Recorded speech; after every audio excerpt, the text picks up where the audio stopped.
श्रीमद् भगवद गीता में सारा ध्यान अर्जुन पर है। सारा युद्ध अर्जुन की धुरी पर है। लेकिन ये पीछे से सोची गई बात है। युद्ध के बाद युद्ध की निष्पत्ति पर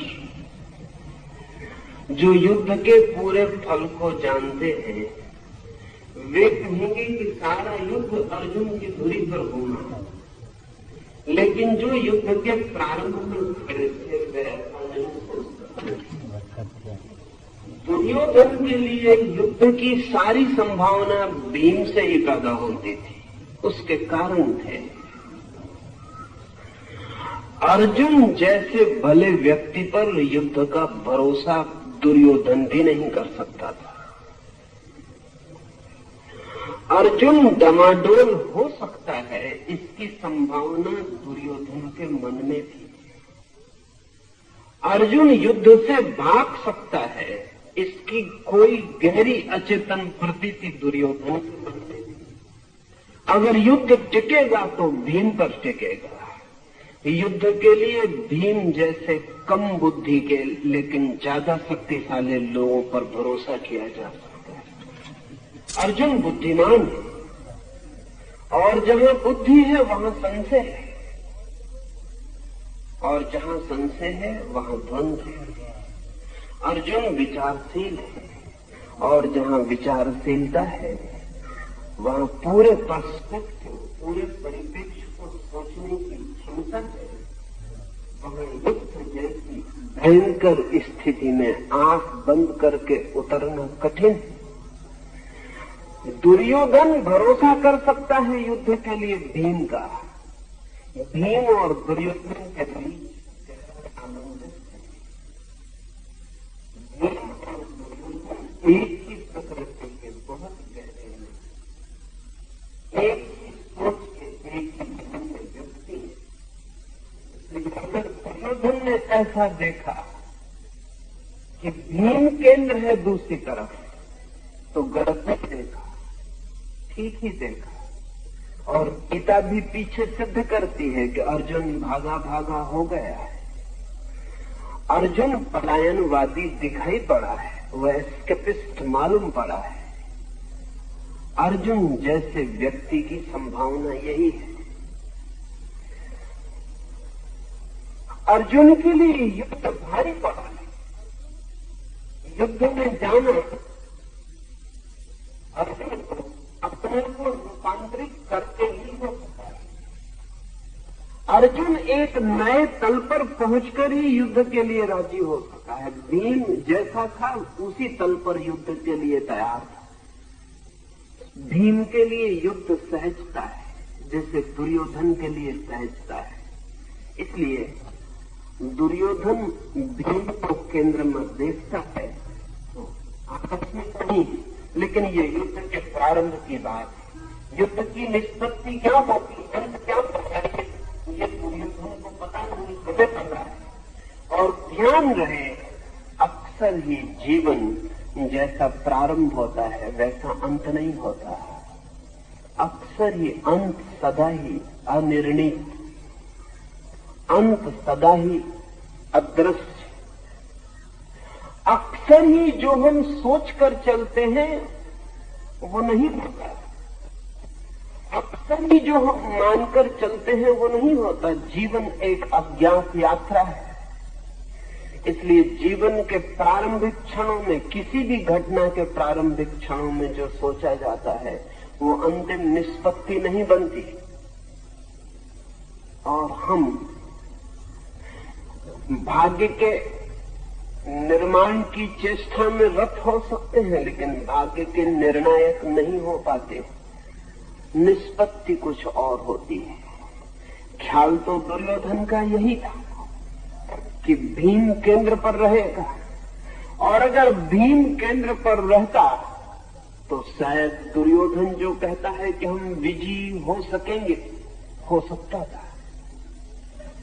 लेकिन दुर्योधन की दृष्टि सही सिद्ध नहीं हुई और आकस्मिक तत्व बीच में उतर आया। वो भी सोच लेने जैसा है। कृष्ण का ख्याल ही न था कि अर्जुन अगर भागने लगे तो कृष्ण उन्हें युद्ध में रद्द करवा सकते हैं। हम सबको भी ख्याल नहीं होता। जब हम जिंदगी में चलते हैं तो एक अज्ञात परमात्मा की तरफ से भी बीच में कुछ होगा, इसका हमें कभी ख्याल नहीं होता। हम जो भी हिसाब लगाते हैं वो दृश्य का होता है। अदृश्य भी बीच में इंटरपेनिट्रेट कर जाएगा, अदृश्य भी बीच में उतर आएगा, इसका हमें भी कोई ख्याल नहीं होता। कृष्ण के रूप में अदृश्य बीच में उतर आया है और सारी कथा बदल गई।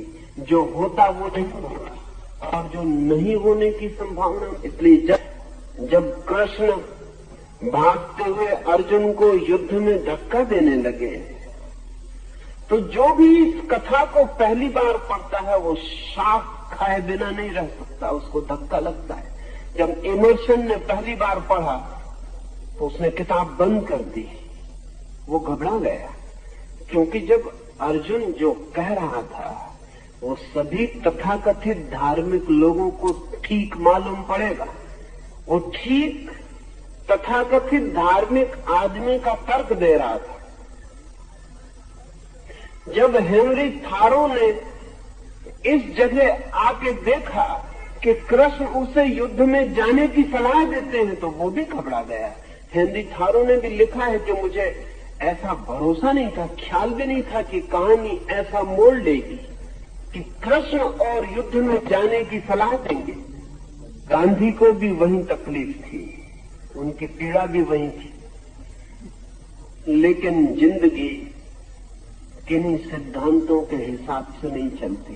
जिंदगी बहुत अनूठी। जिंदगी रेल की पटरियों पर दौड़ती नहीं, गंगा की धारा की तरह बहती है। उसके रास्ते पहले से तय नहीं है और जब परमात्मा बीच में आता है तो सब डिस्टर्ब कर देता है। जो भी तैयार था, जो भी आदमी ने निर्मित किया था, जो आदमी की बुद्धि सोचती थी, सब उलटफेर हो जाता है।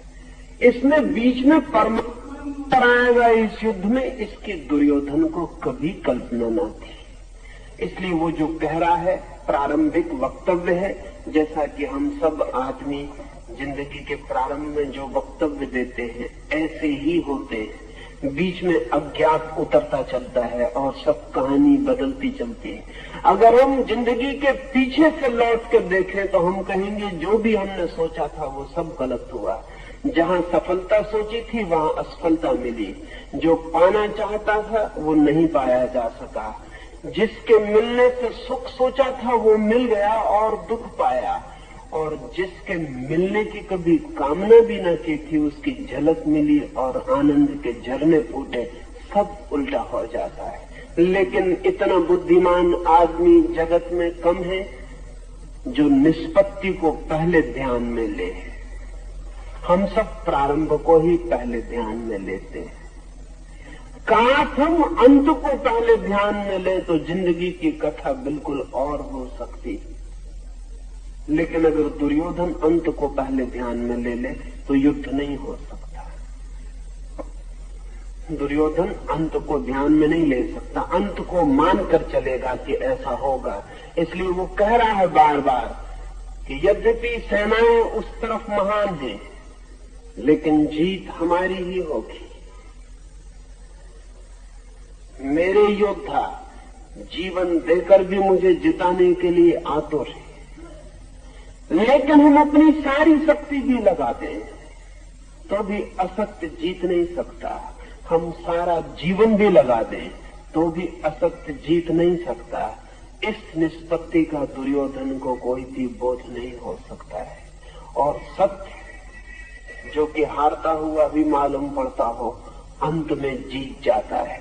असत्य प्रारंभ में जीतता हुआ मालूम पड़ता है, अंत में हार जाता है। सत्य प्रारंभ में हारता हुआ मालूम पड़ता है, अंत में जीत जाता है। लेकिन प्रारंभ से अंत को देख पाना कहाँ संभव है। जो देख पाता है वो धार्मिक हो जाता है, जो नहीं देख पाता वो दुर्योधन की तरह अंधे युद्ध में उतरता चला जाता है।